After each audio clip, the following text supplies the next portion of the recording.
नजर उतरवण्याच्या अनेक पद्धती सांगितल्या आहेत. त्यातली अजून एक पद्धत सांगते. त्याआधी लक्षात ठेवा, नजर उतरवताना नेहमी रागात उतरवायची असते. लक्षात ठेवा, आनंदाने हसून नजर उतरवायची नसते.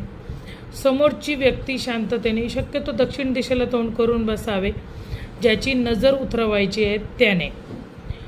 समोरची व्यक्ती वडीलधारी कोणी पण चालेल, पुरुषांनी उतरवली तरी चालते, स्त्रियांनी उतरवली तरी चालते. तर अशा पद्धतीने नजर उतरवली जाते.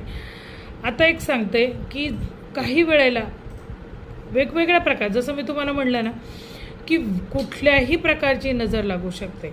त्यातलाच एक प्रकार तुम्हाला असं सांगते की चामड्याच्या चपलेने नजर उतरवतात. बऱ्याचदा लहान मुलांची नजर ही चामड्याच्या चप्पलने किंवा जो विणलेला झाडू असतो ना, म्हणजे आपण दिवाळीच्या दिवशी लक्ष्मीपूजनाला जी लक्ष्मी म्हणून वापरतो तो झाडू, त्याने सुद्धा नजर उतरवली तर उतरते. बाळाची नजर उतरवताना शक्यतो ह्याने नजर उतरवतात, जर का उतरली नाही तर. कारण की सगळ्यात पहिलं म्हणजे लहान मुलांची नजर ही फुलांनी उतरवावी. फुलांनी जर उतरली नाही तर मग नुसत्या मिठाने उतरवतात. त्यानीही उतरली नाही तर मग झाडू किंवा चप्पलने उतरवतात. 7 वेळा त्याच्या डोक्यापासून पायापर्यंत जुनी चामड्याची चप्पल जी भरपूर वापरलेली आहे त्या चपलेने उतरवावी.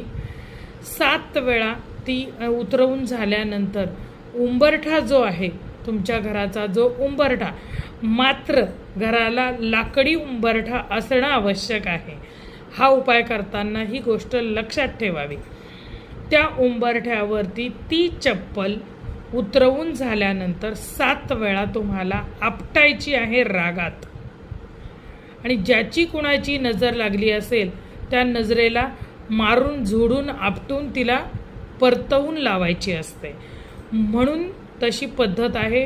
गावाकडे अजूनही अशा पद्धतीने नजर ही उतरवली जाते. तर नजर उतरण्याचा हाही एक प्रकार बऱ्याचदा बघायला मिळतो. आमच्या लहानपणी आमची आजी अशा पद्धतीने नजर उतरवायची. तर तुम्ही पण जर का कुणाला असा त्रास होत असेल तर जरूर करू शकता. सोपा आणि अतिशय घरगुती असा हा उपाय आहे. जय जगदंब, जय भवानी.